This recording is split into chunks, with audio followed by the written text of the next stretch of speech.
Families are supposed to be the place where you feel safest, where love isn't measured by who's the loudest, the smartest, or the most charming. At least, that's what I believed when I became a parent myself. I thought my children would walk into my parents' home and be wrapped in the same unconditional love I grew up with. But one weekend proved how wrong I was, how easily the people you trust can turn affection into favoritism, and how devastating that is for the children caught in the middle. It all began with a trip we'd been planning for weeks. My kids were buzzing with excitement, talking nonstop about grandma's cookies and grandpa's tall tales. They packed their favorite pajamas, their books, and even handmade drawings they wanted to give as gifts. In their little hearts, this visit meant love, laughter, and a chance to be cherished. I carried their excitement with me, but beneath it, I carried something heavier. Unease. I had noticed before that my parents seemed to glow a little brighter when my sister's son, my nephew, was around. They called him their golden boy, sometimes joking, sometimes not. At first, I brushed it off, but the signs added up, and I couldn't deny them anymore. Still, I hoped this time would be different. I hoped that being together as a family would remind my parents that love shouldn't be selective. We arrived, and my kids bounded toward my parents with open arms. They got polite smiles and half-hearted hugs in return. But when my nephew stepped inside, the entire house lit up. My parents laughed louder.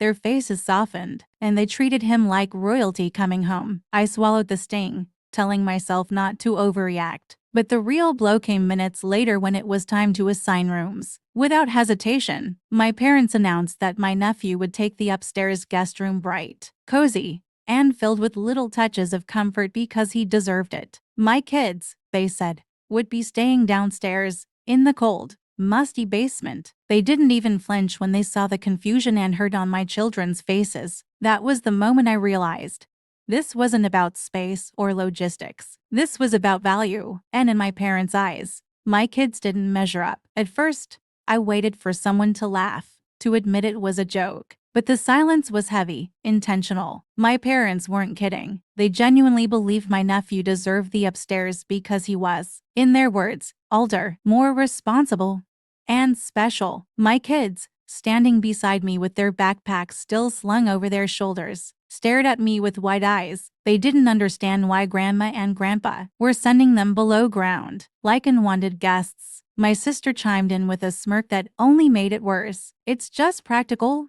she said, her voice dripping with justification. "You know how much he values his privacy. He won't sleep well if he's cramped. Your kids are younger. They'll adapt." She said it as if adaptation were a virtue exclusive to my children, as if they were naturally suited for less. I wanted to argue. Every part of me wanted to shout that children shouldn't have to earn the right to feel comfortable in their grandparents' home. But I looked at my parents' faces and saw the truth. They weren't going to change their minds. Their decision was already made, and any protest from me would only humiliate my kids further. So I pasted on a shaky smile, turned to my children, and said, "Let's go check out the basement. Maybe it'll be fun." The walk down those creaky stairs felt like a descent into rejection. The air grew colder with each step, and the faint smell of mildew lingered in the shadows. The space wasn't prepared for guests. It was an afterthought, a storage area with a sagging couch and two thin mattresses tossed on the floor. My youngest's face fell,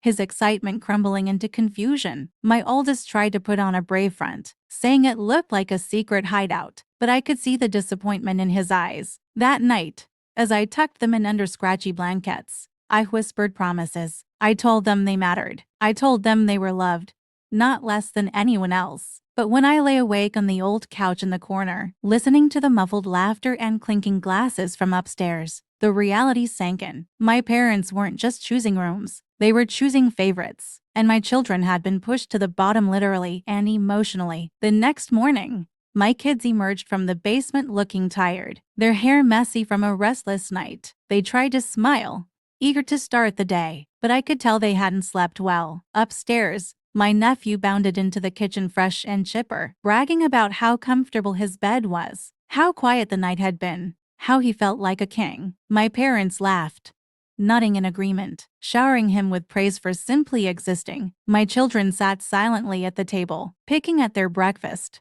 invisible in plain sight. It wasn't just the sleeping arrangements that revealed the imbalance, it was woven into every moment of the visit. When my nephew wanted seconds of pancakes, my mom rushed to the stove. When my daughter asked for more syrup, she was told she'd had enough. When my nephew showed off a drawing, my dad clapped like it belonged in a gallery. When my son shyly offered his picture, my dad barely glanced before turning the conversation back to his golden boy. The favoritism was no longer subtle, it was glaring, shameless. And the worst part was the effect it had on my children. They began shrinking, withdrawing into themselves. My daughter stopped asking questions. My son stopped volunteering to join games. They were learning, in real time, that their worth in this family was conditional. I watched with a growing ache in my chest, torn between protecting their innocence and confronting the cruel reality. Should I cause a scene, risk creating a memory of shouting and slammed doors? Or should I swallow my pride to shield my kids from further humiliation? Neither choice felt right, but doing nothing felt even worse. Later that afternoon, I found my youngest sitting alone in the basement, hugging her stuffed animal. Her voice was small when she asked, "Why doesn't Grandma like us as much?" My throat tightened. No parent ever wants to answer that question, especially when the truth points to something as ugly as favoritism. I told her it wasn't about her, that sometimes grown-ups make unfair choices. But deep down, I was furious because love should never be rationed like a scarce resource. That was when I realized this visit wasn't just uncomfortable, it was damaging, and I couldn't keep letting my children believe they were less than anyone else, not even for family. By the second night, the tension in the house was impossible to ignore. My kids lingered near me like shadows, reluctant to engage, while my nephew strutted around like the star of a show. He wasn't a bad kid, he was just a child responding to the attention he'd been taught to expect. The problem wasn't him, it was the adults who had built a pedestal for one grandchild and dug a hole for the others. At dinner, the inequality played out again. My mom served my nephew first, piling his plate high, and complimented his big appetite. When my son reached for an extra roll, she quickly scolded him, warning that he shouldn't overeat. My sister chuckled, adding a jab about how her son was all muscle, while mine needed to watch himself. My son's face turned red as he dropped the roll back into the basket, and my heart broke into pieces I couldn't gather fast enough. The more the evening went on, the clearer it became that this wasn't a one-time slip in judgment, it was a pattern, one so ingrained my parents didn't even recognize it as cruelty. To them, my nephew's comfort, praise, and needs naturally outweighed my children's. The basement was just a physical symbol of where my kids stood in their hierarchy. After the dishes were cleared, I excused myself and led my kids outside for some air. Under the dim porch light, I crouched down and looked into their eyes. "This isn't about you," I told them firmly. "You're not less special, and you're not less loved. Sometimes people don't treat others fairly, even when they should. That's on them, not on you." My daughter nodded slowly, but my son asked the question I'd been dreading. "Then why do we have to stay here?" I didn't have a good answer. Loyalty to my parents kept me rooted, but loyalty to my children demanded I act. That conflict churned inside me like a storm. For years, I had tolerated little slights and subtle favoritism, brushing them off as harmless. But now, seeing the pain etched across my children's faces, I knew those excuses no longer held up. The damage was real, and if I stayed silent, I wasn't protecting my kids, I was participating in their hurt. That night, while the house buzzed upstairs with laughter and clinking glasses, I sat awake in the basement with my kids asleep beside me. Every creak of the floorboards above was a reminder of the distance, not just physical, but emotional. I thought about my own childhood, about the moments when I believed my parents loved me without conditions. I remembered birthdays where I felt celebrated, school plays where they clapped the loudest, and nights when they tucked me in with words of reassurance. And then I thought about my children, lying here in the dark,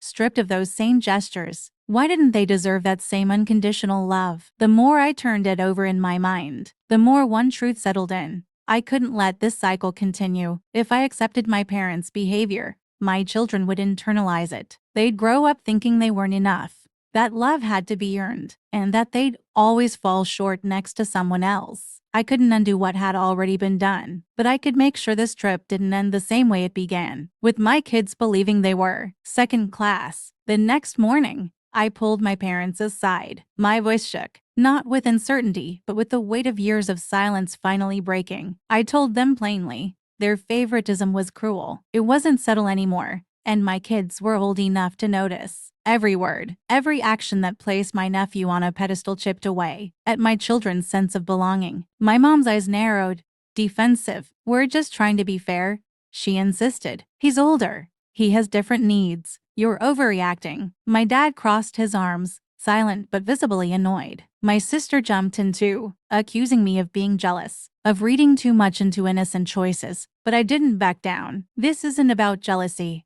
I said.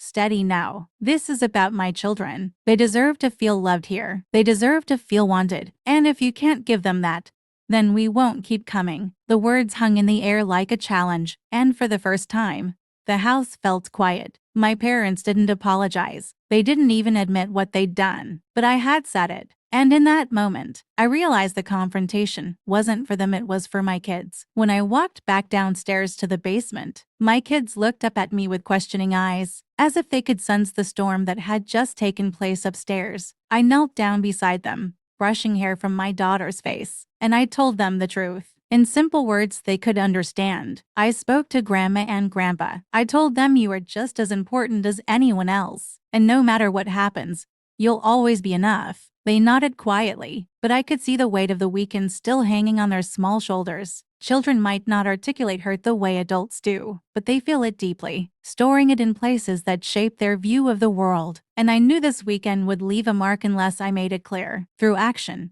that their worth wasn't tied to my parents' approval. So, instead of spending another awkward day under that roof, I decided to take control. I packed up our things. My parents didn't come downstairs to help. They didn't try to stop us. Maybe pride held them back, maybe denial, or maybe they believed I wouldn't follow through. But as I zipped up the final bag, I felt a surge of strength I hadn't known I possessed. The drive home was quiet at first. My kids watched the trees blur past, each lost in their own thoughts. Then, halfway down the highway, my son broke the silence. I liked when we left, he said softly. My daughter nodded, hugging her stuffed animal. In that moment, I realized what mattered most wasn't trying to change my parents' behavior, it was showing my children that I would always choose them. That night, back in our own home, the basement experience was already turning into a story my kids could laugh about. We built a blanket fort in the living room, complete with flashlights and snacks, and my son joked that it was a better basement. My daughter giggled,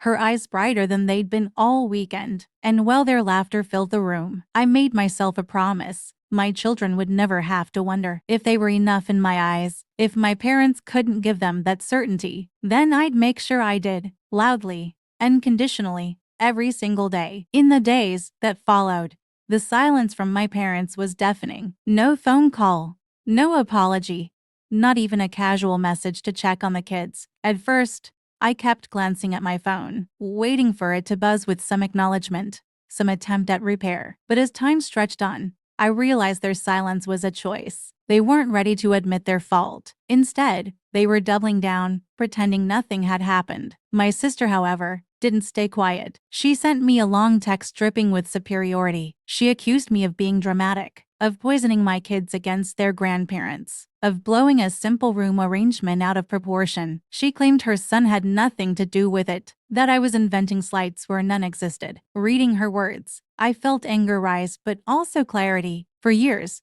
she had benefited from being the favored child, and now her son was wearing the same crown. Of course she would defend the system. It had always worked in her favor, but I wasn't going to let her or my parents rewrite the story. This wasn't about jealousy or competition. It was about fairness, respect, and love. And no matter how much they tried to twist the narrative, I knew what my children had experienced. They knew it too. Interestingly, once we were home, I saw subtle changes in my kids. My son became more protective of his sister, often speaking up for her in little ways. My daughter, though still quiet, started asking more questions about family, why some people treat others better, why it hurts, why it's unfair. These were hard conversations, but I welcomed them because out of all the pain, there was an opportunity to teach my children that love should be equal, that favoritism says more about the giver than the receiver, and that they never had to shrink to fit someone else's idea of worth. I won't pretend it was easy. Every time I thought about my parents,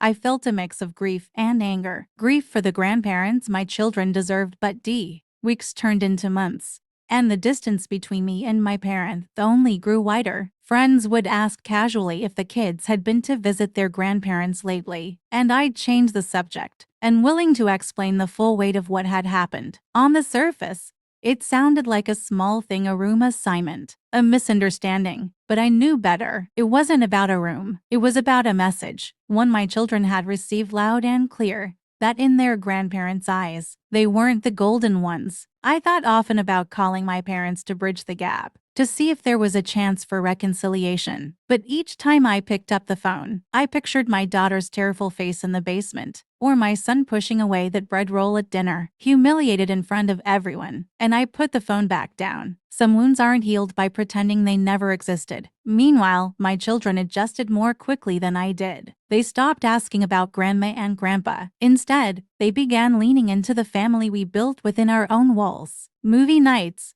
pancake breakfasts, weekend trips to the park, small rituals became the glue that reassured them of their worth. One evening, as we snuggled on the couch, my son said, "I like it better here anyway. It feels like home." It was such a simple statement, but it carried the kind of healing that words from my parents never could. Still, I won't lie, there were moments of sadness. Watching other families talk about doting grandparents stung. Seeing holiday commercials filled with images of cozy, multi-generational love felt like salt in a wound. I wanted that for my kids, but I also knew I couldn't give them a counterfeit version of it. Love, when it's conditional, isn't love at all. So I began reframing the story. Instead of focusing on what my kids lost, I emphasized what they gained: clarity. They learned early that their value doesn't come from anyone else's approval, not even from grandparents. They learned that their voices matter, that they have the right to expect respect, and that I would always stand up for them even against my own family. And for me,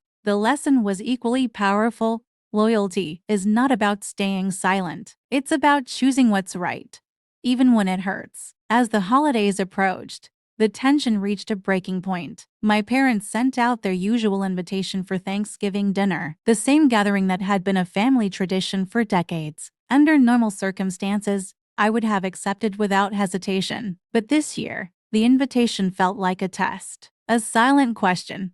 Would I sweep everything under the rug for the sake of appearances? Or would I stand by the choice I had made to protect my children? I asked my kids how they felt about going. My son immediately shook his head, his lips pressed into a thin line. My daughter hesitated, then whispered, "Do we have to?" That was enough for me. No holiday meal, no tradition, no illusion of family unity was worth dragging them back into a place where they felt less than whole. So I politely declined the invitation. My parents didn't reply. Instead, we made our own Thanksgiving. I let the kids take charge of the menu, which meant pizza alongside turkey and ice cream for dessert. We set the table with paper decorations they cut out themselves, and we went around sharing what we were grateful for. My son said he was thankful for being together without feeling bad, and my daughter said she was thankful for having a home where everyone belongs. Their words pierced me, but they also healed something, because in that moment, I realized we weren't missing out, we were building something better. Of course,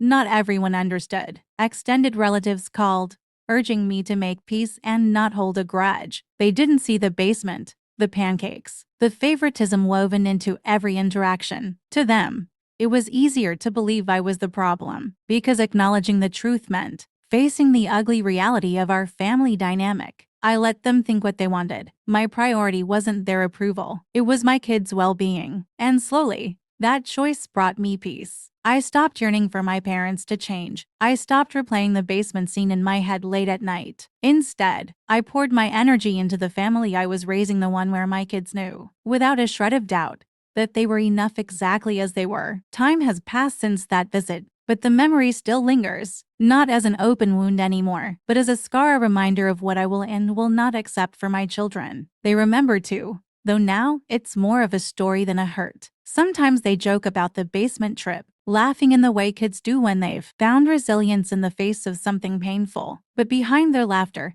I see strength. They've learned early that love isn't measured by how someone treats you when it's easy, but by how consistently they show up for you when it counts. As for my parents, our relationship has never been the same. We speak occasionally, in short conversations that skim the surface, but the closeness we once shared is gone. They never admitted fault, never apologized, never acknowledged the harm their favoritism caused. For a while, that used to devastate me. I wanted so badly for them to see, to understand, to make it right. But over time, I realized something important. My healing doesn't depend on their remorse. My children's healing doesn't depend on their recognition. We don't need validation from the very people who diminished us. We need to move forward, stronger, together. And we have. We've created new traditions, ones that belong only to us. Friday night movie marathons with popcorn piled high. Sunday morning pancakes where everyone gets as much syrup as they want. Birthdays filled with homemade decorations and laughter that echoes through the walls. In these small rituals, my children have found the stability and love they missed from their grandparents. And I've found my own freedom in realizing that family isn't defined by blood, it's defined by choice, by action, by love that doesn't waver depending on who's in the room. Looking back, I sometimes wonder if my parents realize what they lost. By elevating one grandchild above the others,